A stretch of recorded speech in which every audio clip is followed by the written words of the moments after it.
Hier, on m'a posé la question, à savoir, est-ce que pendant Shabbat, avait-on le droit de toucher à la minuterie? Alors, je voudrais développer ce sujet en commençant par le Inyan de Grama Beshabbat. Est-ce qu'on a le droit de causer une melacha de manière indirecte? Il est écrit dans la Gemara Masechet Shabbat Daf Kufraf, Lo ta'aseh kol melacha. Et la Gemara dit en araméen, melacha ou de asira, hagerama shari. La Gemara dit, Lo ta'aseh kol melacha. Melacha hi de asira, hagerama shari. Ne fais pas de travail pendant Shabbat. Quand on te dit ne fais pas, ça veut dire une action directe.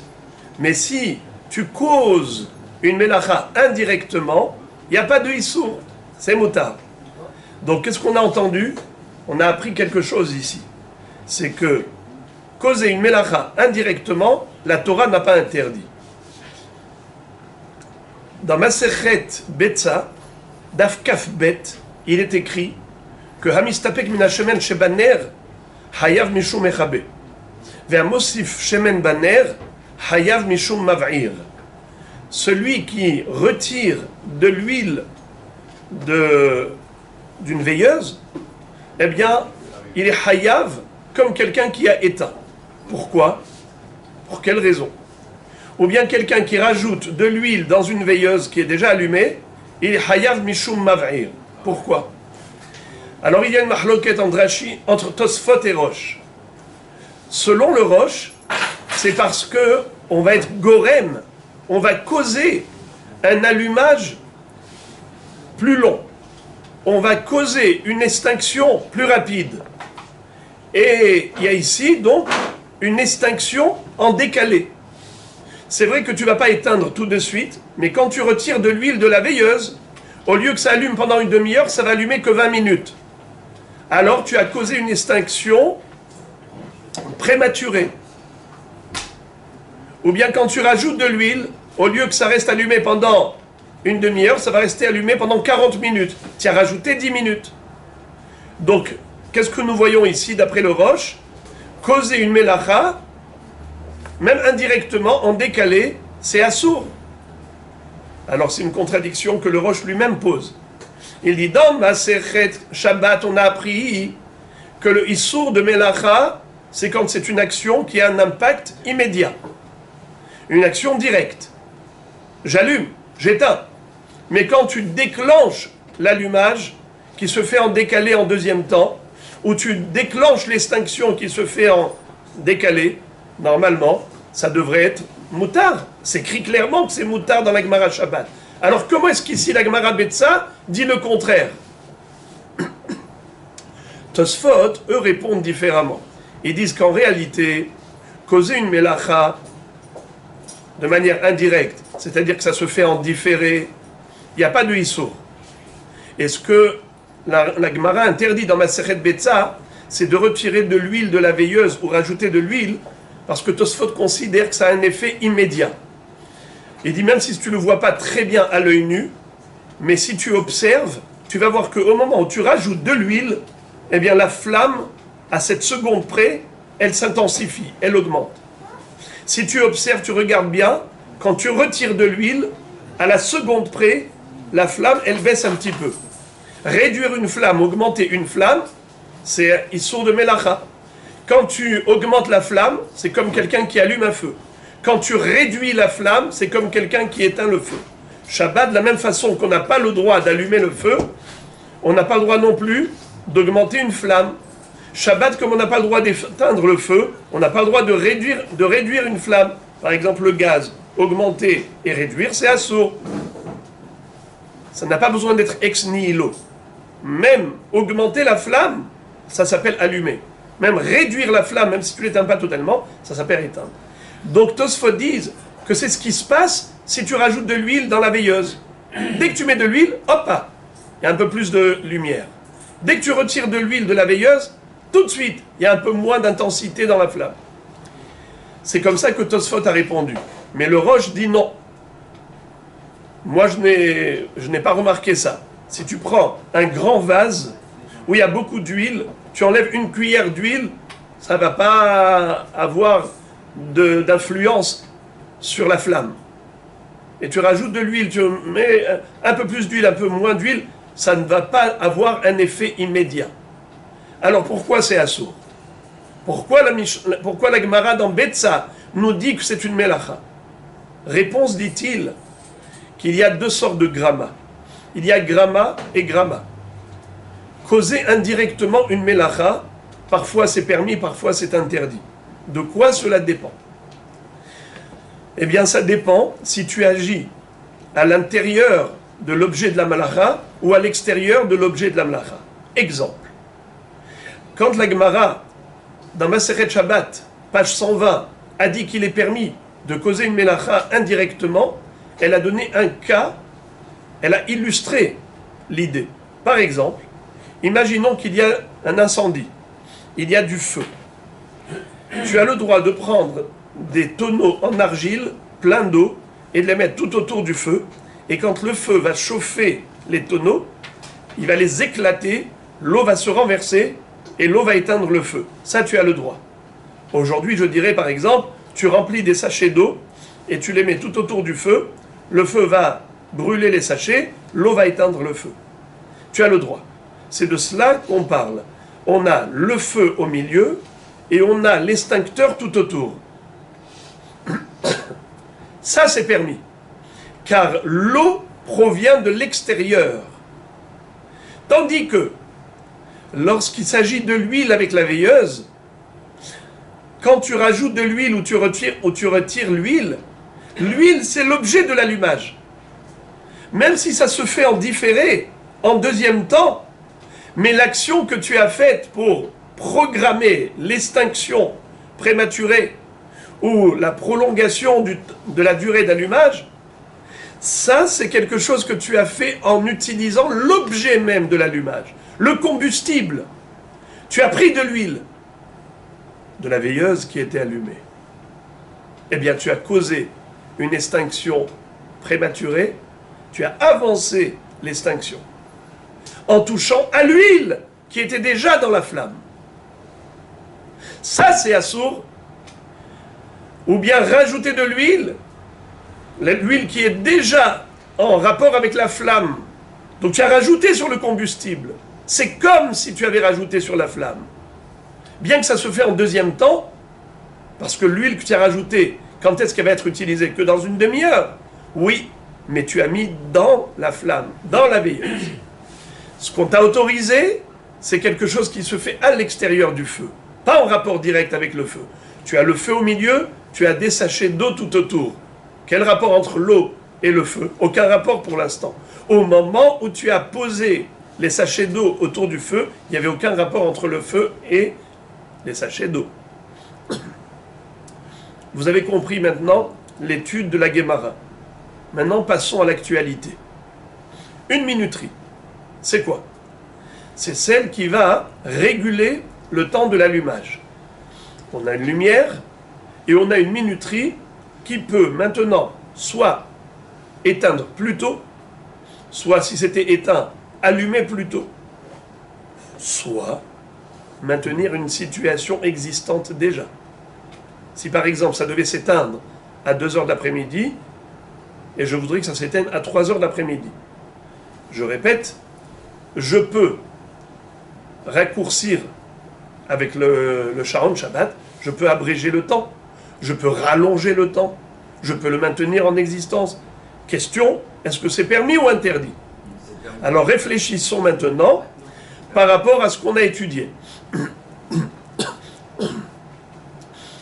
Maintenant qu'on a compris les bases de la halakha, on va se servir de ces données pour analyser le cas de figure de la minuterie. La minuterie, la question qu'on va se poser, est-ce que ça ressemble au cas de Masechet Shabbat qui est permis, ou ça ressemble au cas de Masechet Betsa qui est interdit? Dans Masechet Shabbat, qu'est-ce qu'on a appris? Qu'on a le droit de mettre des sachets d'eau tout autour. Dans Masechet Betsa, qu'est-ce qu'on a appris? Qu'on n'a pas le droit de rajouter de l'huile. Pourtant, ça c'est gramma et ça c'est gramma. Oui, mais gramma dans l'objet, c'est assourd.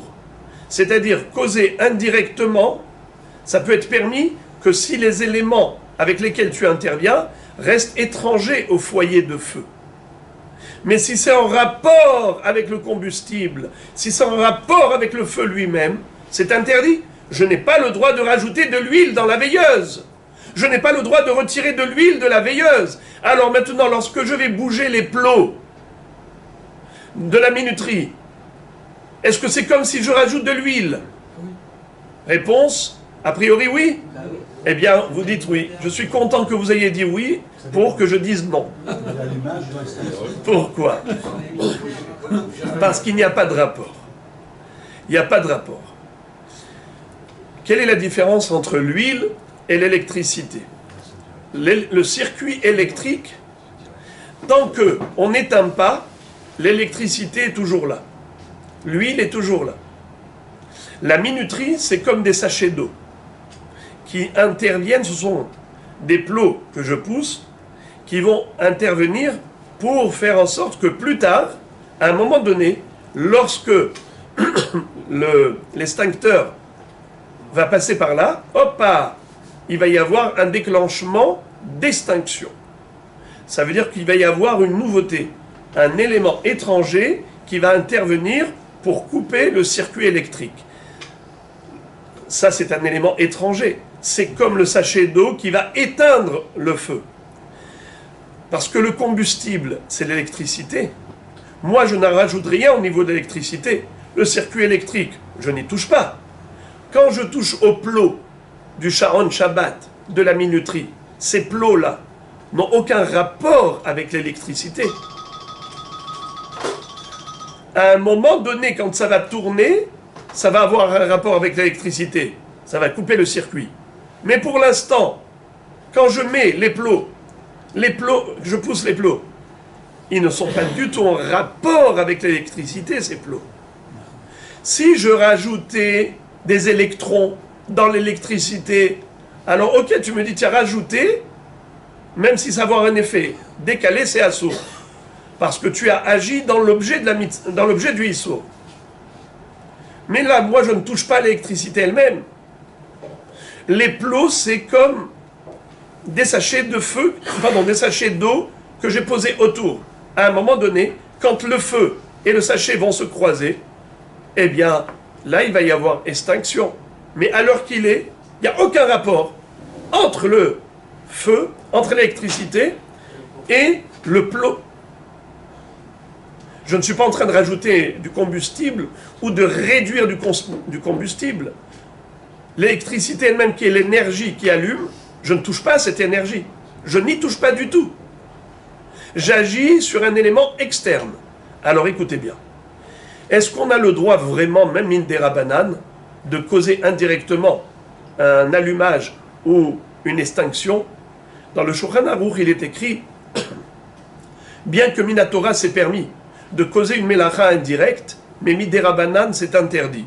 Sauf dans un cas de figure de situation particulière, comme par exemple, Bemakom Dleka, lorsqu'il y a un incendie. Même s'il n'y a pas de danger de mort, mais il y a quand même une perte financière.